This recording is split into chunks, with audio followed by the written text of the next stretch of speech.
Hey guys, hi, I am आशुरेट। तो ये मेरी पहली क्लास है आपके साथ।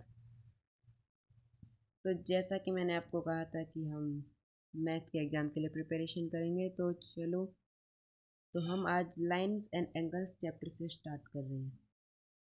तो ठीक है, चल देखते हैं। तो इंट्रोडक्शन पार्ट में हमारे पास क्या आता है कि टाइप्स ऑफ लाइंस। तो लाइंस, कर्व।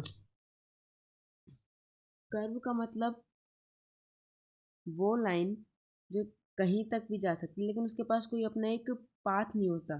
सीधी जाए, टेढ़ी जाए, बल्कि इसके पास कोई अपना एक पाथ नहीं है रेगुलर। फिर लाइन सेगमेंट, इसके दो एंड पॉइंट्स होते हैं, मतलब कि इसका लेंथ बस इतना ही है, ना ये आगे बढ़ सकता है ना कम हो सकता है। इसके दो एंड पॉइंट्स बस यहाँ तक।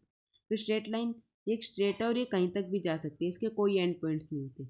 और फिर हमारे पास आती है रे, जिसका एक एंड पॉइंट होता है और आगे से वो किसी भी तरफ कि कहीं तक भी जा सकता है, लेकिन पीछे से नहीं, क्योंकि उसके एक एंड पॉइंट।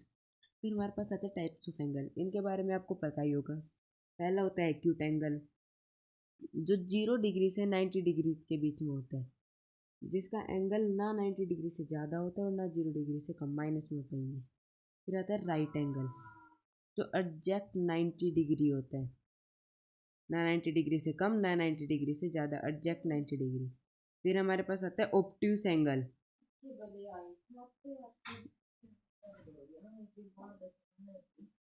जो 90 डिग्री और 180 डिग्री के बीच में होता है।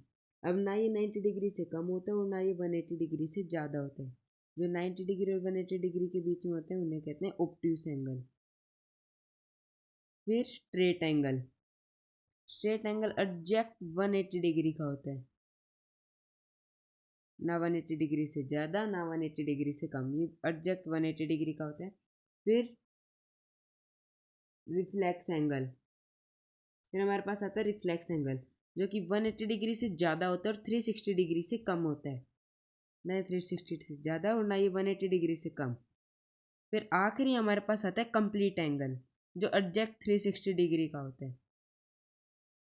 जैसे कि स्ट्रेट एंगल एग्जैक्ट 180 डिग्री, वैसे ही कंप्लीट एंगल जो कि एग्जैक्ट 360 डिग्री का होता है। तो ऐसे ये हमारे पास कुछ टाइप के एंगल्स हैं, आप इन्हें रिवाइज कर सकते हैं। फिर आगे चलते हैं।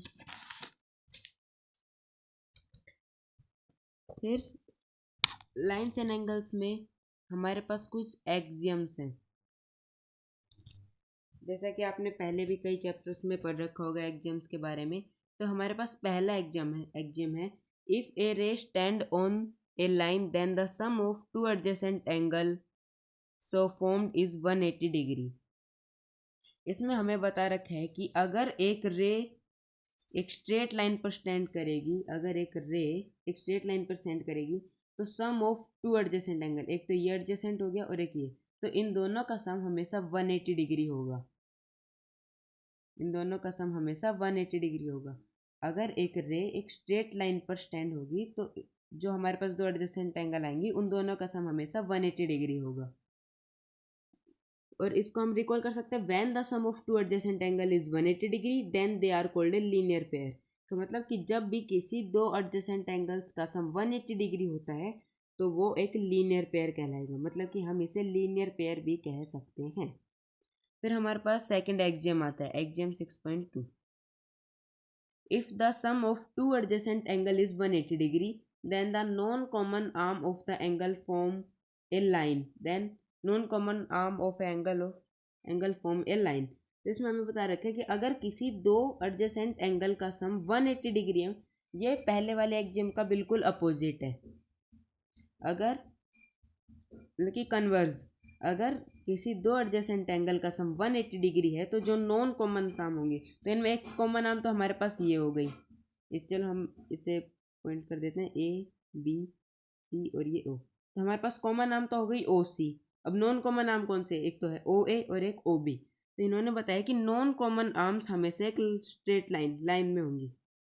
तो जैसे कि आप इसमें भी देख सकते हैं कि यहाँ पर हमारे पास टू एडजेसेंट एंगल्स हैं, लेकिन इनका सम 180 डिग्री नहीं है।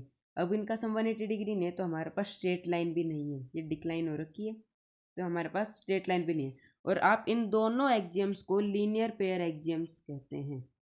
आप चाहें तो इन्हें लीनियर पेयर एग्जाम्स कह सकते हैं, फिर आप वैसे भी याद कर सकते हैं एग्जाम 1 एंड एग्जाम 2।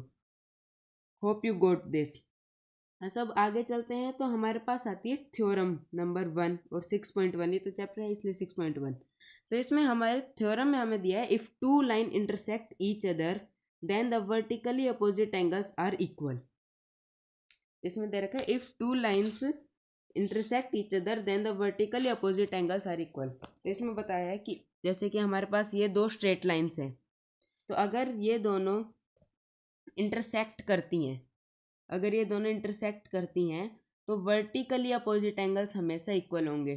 तो जैसे ये AOD और COB इक्वल होंगे और AOC एंड BOD हमेशा इक्वल होंगे। तो चलो हम इसका प्रूफ देखते हैं।